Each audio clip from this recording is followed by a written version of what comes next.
You're listening to the Our Erie podcast with DaVona Pacley, Marty Nwachukwu, and Lydia Laythe. We're here to highlight community voices and bring new perspectives to the table. We are unpacking Erie's and America's baggage. We're speaking truth to power. Take a seat.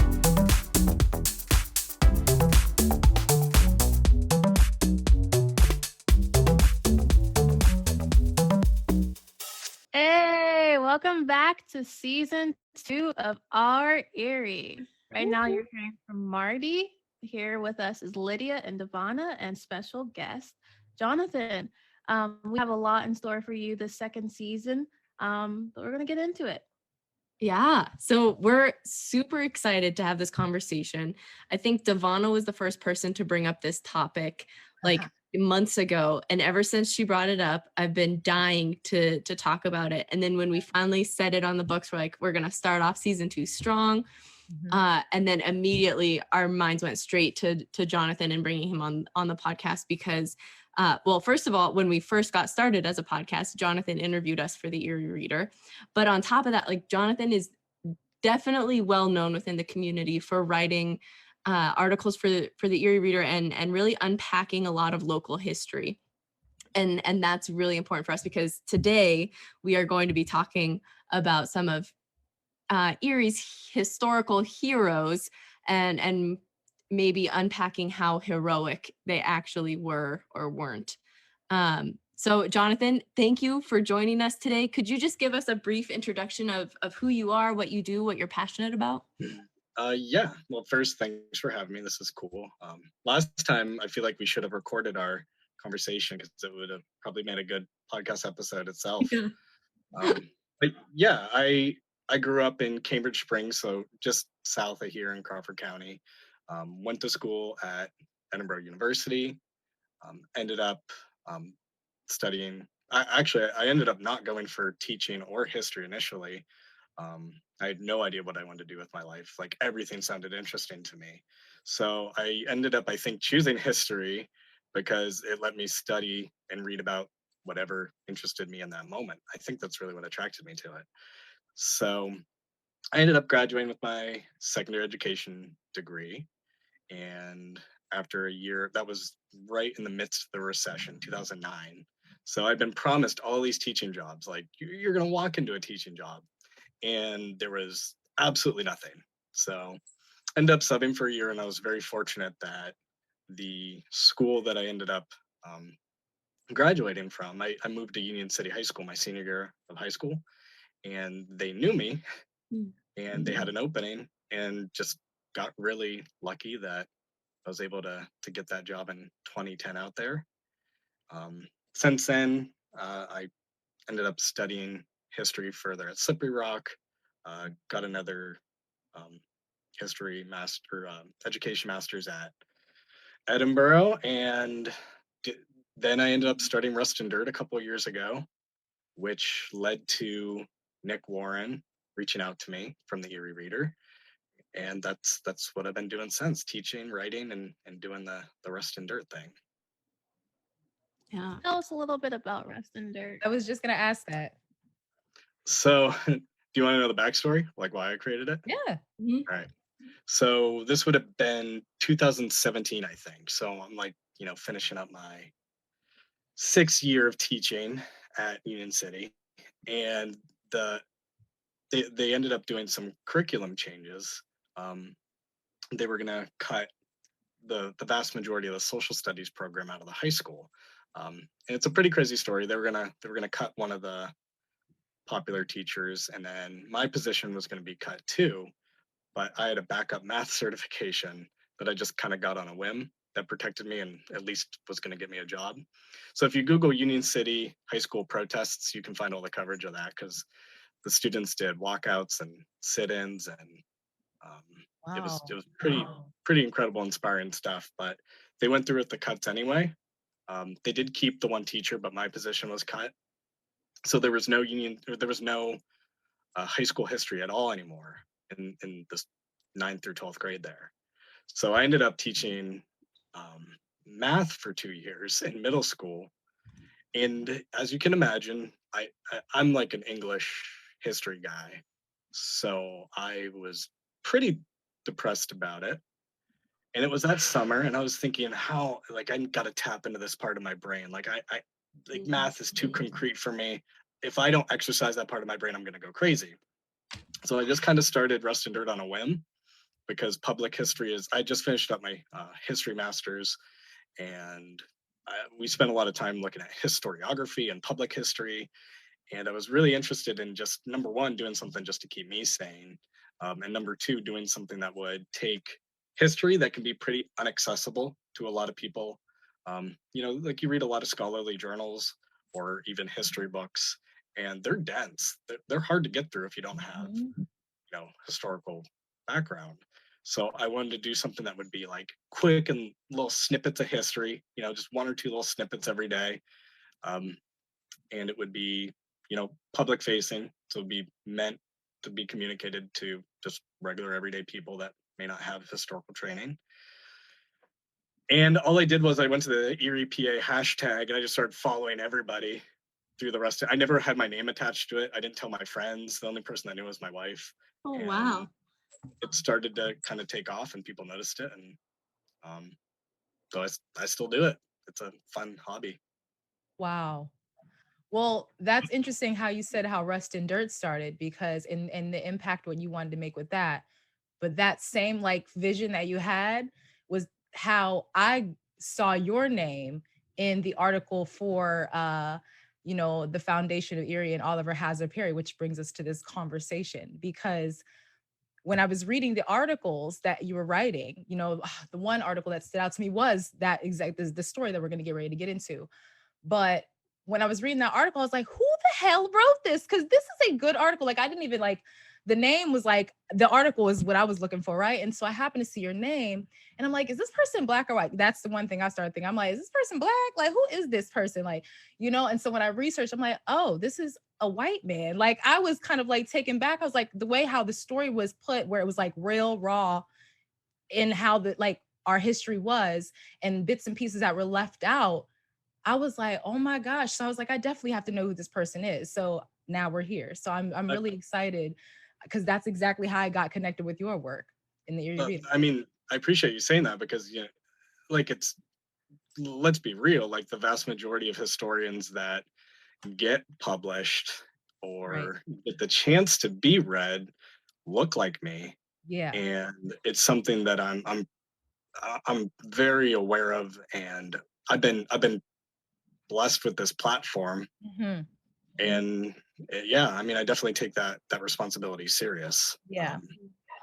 It's so like, thank you for saying that. yeah, and I appreciate the using, like you said, your privilege to speak truth to what's actually happening. That was what impacted me. It was like, like, whoa, like this person is really like wants to let people know, like, this is the truth of it. Like, this is the truth of the person that says they founded, Erie. And I'm excited. So can we jump in? Yes, let's jump in. DaVona, you want to kick it off, since this was like your brainchild for a topic? Yeah. I need to shut the door because I don't want no background right now. Because we about to jump into it. Okay. So, this story is something that is interesting because Oliver Hazard Perry.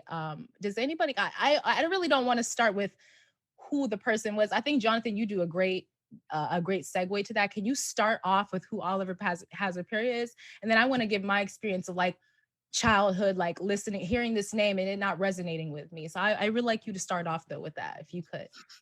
Yeah, so I'd say growing up, I mean, literally the only name I knew from Erie history was Oliver Hazard Perry. That was it. And, I guess when they built the Dobbins Landing, then I kind of was aware of, Daniel Dobbins, although I didn't really know a whole lot about him until I studied on my own.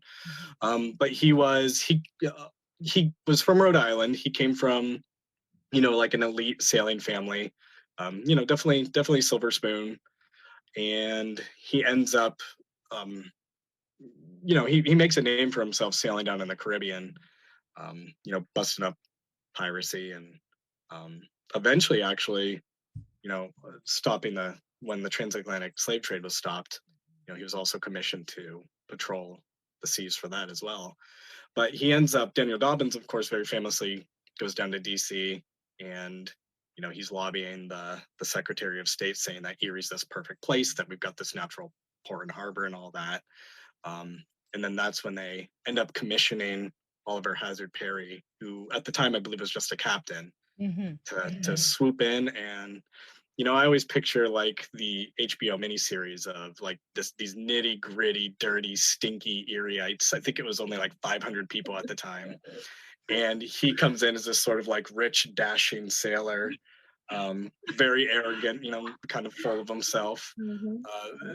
And he would not be the hero of my HBO miniseries, that's for sure. He's complicated. I don't think he's all bad, but I guess that's everybody in history. There's lots of gray areas there. Yeah.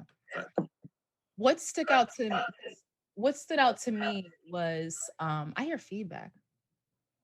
Y'all hear that? I did for a second. Maybe just us talking. Keep talking for a second. Okay.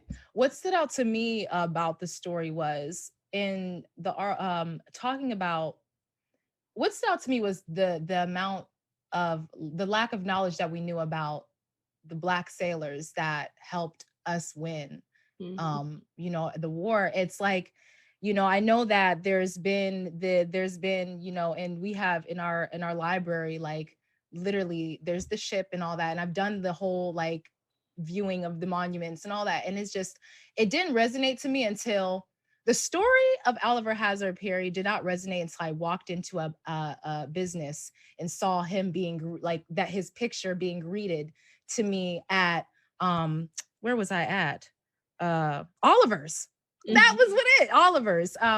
And I had like, obviously I knew about Oliver, like Oliver Hazard Perry, like obviously I knew a little bit about the story, but knowing that people in the city like knowing that this is still like our person up there, that in the story is not really being told and it's all entirely truth, like as if he's just this hero and this savior, that's what really stuck out to me. So knowing that people are still like that to me is like, I don't know, I felt like it was a slap in the face, because I'm like, oh, there's this new art, there's this new business, but literally like it's just right there in my face. Like I was like, okay, we need to talk about this story, because this is something that, again, hearing that he had Black sailors and Black soldiers and did not want them initially, but then when they won, he was like, oh yes, we're so excited, we're geeked up, that this person won the war, that we won the war. But it's like, you didn't even want those Black sailors, because you felt that they had no worth to you. Right. He said something like, well, at least we have something in the shape of a man. And I thought, like, how dehumanizing and like just degrading to say, like, what basically he was like offended. He's like, why would you send me all these Black sailors, but at least they're in the shape of a man? Like that, to me, it's hard to look at, that person and be like, have pride in a city that is still supposed to rise above racism, but we're still like putting this person on like a pedestal. A person who was racist, honestly. Well, like to Jonathan's point too, like he was born into this privileged life, like barring his white privilege, his male, but just like the wealth and power and prestige that he was just born into too. Like how heroic is that? I don't like, great, good job. You didn't like ruin the like power and stuff that you already had, but like you didn't do anything. I don't know. There's so many more like powerful people that also like didn't have all this like shitty side to them as well, that I feel like we could do so much better at raising those voices up, but we just like cling to this one person and then defend them. I've seen so many defenses of Oliver Hazard. Like someone wrote an article or an op-ed thing into the paper defending after someone had called Oliver Hazard Perry racist, and he was like, oh, he's not racist, you're misunderstanding, blah blah blah. And I'm like, okay, older white man defending a dead older white man, like I don't know why we have to cling so desperately, like white knuckling these old white men, and we can't just say like, yeah, you know what, they weren't perfect. They're not that great. And there's a lot of other examples that we can use for like great leadership. Mm-hmm. Yeah, I mean, whatever his reasoning was for saying it, I mean, it was clearly racism involved. Right. Whether if it was his idea that they weren't going to be capable sailors, well, I mean, that doesn't even reflect the reality, because actually the reason why there were so many talented black sailors was because that was where their labor was. So like, go back to the 1800s, there's lots of Irish immigrants coming in at this point, there's lots of different European immigrants coming in. They started to take all the low skilled land jobs, like on land that used to be reserved for free black people. Well, so they get pushed out of these jobs, so where do they go? Maritime jobs. And it was also like, for particularly a black man at the time, hey, you go out to sea, that's like months of guaranteed work, because you're going to go out there for a while. Mm-hmm. And they're not going to fire you because you're out there with them. So I've seen numbers as high as 25% of Perry's fleet may have been black. But it's impossible to know because we don't have proper records of it. I think I've seen estimates anywhere between 10 and 25%, including Perry's like right-hand man, Cyrus. Oh, I'm blanking on his name. Cyrus Tiffany. He was a servant of Perry's who we don't know much about his background, but was probably enslaved at one point and somehow ended up sailing with Perry for all these years. He's the one, if you find if you look up murals of Oliver Hazard Perry crossing the river, and you see the black man in front of him holding the flag, that's Cyrus Tiffany, and he was like 75 years old or something during the battle, and he stayed by Perry's side literally like the whole time, including when they crossed the ship between the Lawrence and that's not a name I knew. I bet I was pushing 30 before I knew any of this stuff. And that's exactly it. That's something that has not been taught in our history, especially as a student, a public school student that went here in Erie. Like, that's something that we, again, don't, I'm sure our kids don't even know. Mm-hmm. Marty, were you going to say something? Yeah, I want to take a few steps back. Me not being from here, I see don't give up the ship, and I see this and that, and I have some semblance of the story, but I really don't know the story. So I want to get back to the basics, like who is Oliver Hazard Perry, and why is he famous for those who are like myself who don't really fully know the story? Do you want to take it? Well, I was just going to say, like, honestly, my only understanding of the story is that like shit hit the fan and things were going bad. And then he was like, okay, guys, don't give up. And then they like somehow like got out of there like by the skin of their teeth and we're okay. But Jonathan will probably do a better job telling the story. All right, so basically, we were fighting the British. Let's just go back to the basics first. We're really, really new nation at this point. Like, it's not guaranteed that the United States is going to survive and that the Union is going to. I mean, spoiler alert: we end up in a civil war. A few decades after this. So things are pretty shaky. The British, they've teamed up with different Native American nations, and they're trying to destabilize the United States. And the British had this extremely powerful navy and we didn't at all. I mean, we barely had a standing army at this point. So they end up being over towards like Put-in Bay, Sandusky, Ohio area. And when the fleet led by Perry exits Presque Isle Bay, they end up, sailing over towards the Put-in Bay, Sandusky area. And that ends up being the climatic battle. And there's a ton of like different details and stuff. Military history isn't my forte necessarily. If you want to read about the battle, it is cool in terms of like just how wild it was. But the story of the flag is he was on the Lawrence, not the Niagara. The Niagara was back out of range there's a lot of theories as to why, but the Niagara was basically okay. The Lawrence was borderline sinking. Like there was so much, like some accounts say there's so much blood that people were slipping on the blood on the ship. And Perry realizes he has to get to the Niagara in order to take command back and, you know, be able to command the rest of the ships and defeat the British. So the image is that I think he took 4 people with him in one of the boats, including Cyrus Tiffany, and they had that flag. The flag was actually belonged to Lawrence, who was another guy who died in a previous naval battle. They get to the Niagara, they raise the flag, and they end up defeating the British. So that's the bare bones basics of it. So the flag, I mean, the flag's cool. Like I even have I've got a mask that says "Don't give a shit." Yeah. It's a little symbol. Mm-hmm. You know, Oliver Hazard Perry was an ear transplant. To be honest with you, like he was, because when you read the story, he's not even from Erie, PA. He's from actually South Kingston, Rhode Island. Mm-hmm. So it's like a whole, like, it's funny how our very beginning of how Erie was even like, you know, is like, it's interesting. It's definitely a Erie transplant. Like, does that make sense? Uh-huh. Well, and then he peace out right after. Right. Huh? Like He wins the battle and he's like, "Peace out, Erie." Right. And then he Right. leaves. Like, it's like. Right. So it almost is a kind of terrible, beautiful irony then that new restaurant at the Right.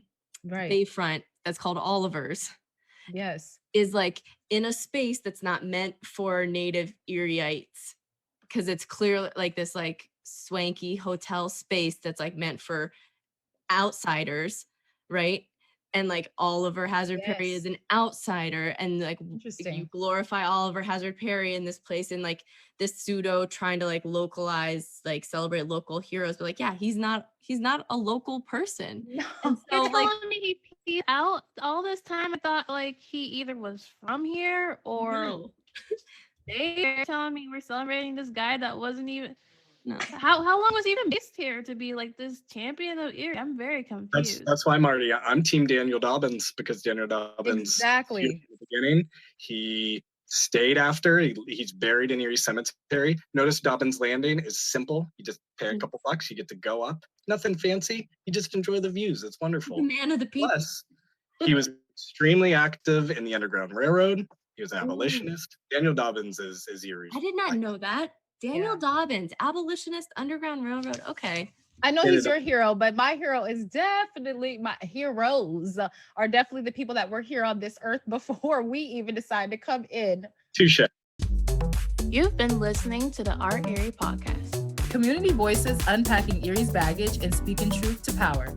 You can continue the conversation on Facebook, Instagram, or Twitter at Our Erie Series. Funding provided by United Way of Erie and Ember+Forge. Music produced by Light Shadow. We appreciate you for listening to the Our Erie podcast. Until next time, take care of yourself.